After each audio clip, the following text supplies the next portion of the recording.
Hello!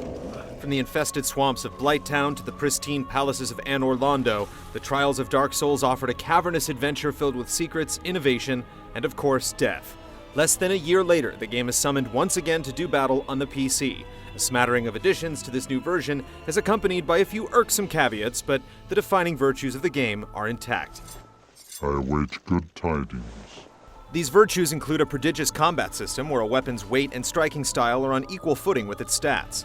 An open world gives a tremendous sense of space and exploration as the land of Lordran delivers a variety of vistas and dungeons, divined from a generous hunk of brilliantly interconnected land that shines. Traps will confound, magic will dazzle, and bosses will inspire near despair as unique online systems and a captivating Wisp-like story slowly reveal themselves. From what faraway age hast thou come? Prepare to Die's pilgrimage to the PC has resulted in a few minor issues, though the game is still perfectly playable as long as you have a gamepad.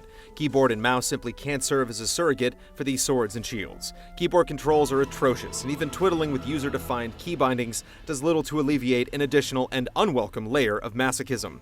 Internet bellyaching over graphic fidelity is on point. Resolutions higher than 720p don't scale well, bringing on blurry textures and messy polymeshes, but it's not damning or overly distracting. Overall performance has been markedly improved from the console version, with even the notoriously bogged-down frame rate of Blighttown locked at smooth, if not buttery, 30 frames. Games for Windows Live serves Dark Souls as well as any other game, with no other issues than the rare connectivity issues you'd expect from the service. I'm sorry. Accessible from the midpoint of the main game, the substantial chunk of new content is well hidden, shuffling you through time to the foreboding lands of Ulasil.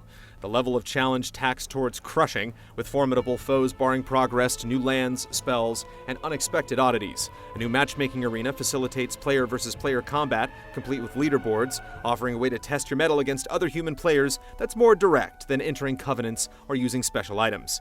In terms of enriching the narrative, the rise and fall of the Ulasilian Empire illuminates and expands on some of the key mysteries of the series, without being too brash with the exposition. For I am one with the sorceries of Urasil. But even if you don't end up seeing every last secret it has to offer, Dark Souls is a unique game well worth experiencing, with deep systems to master and expansive lands to map.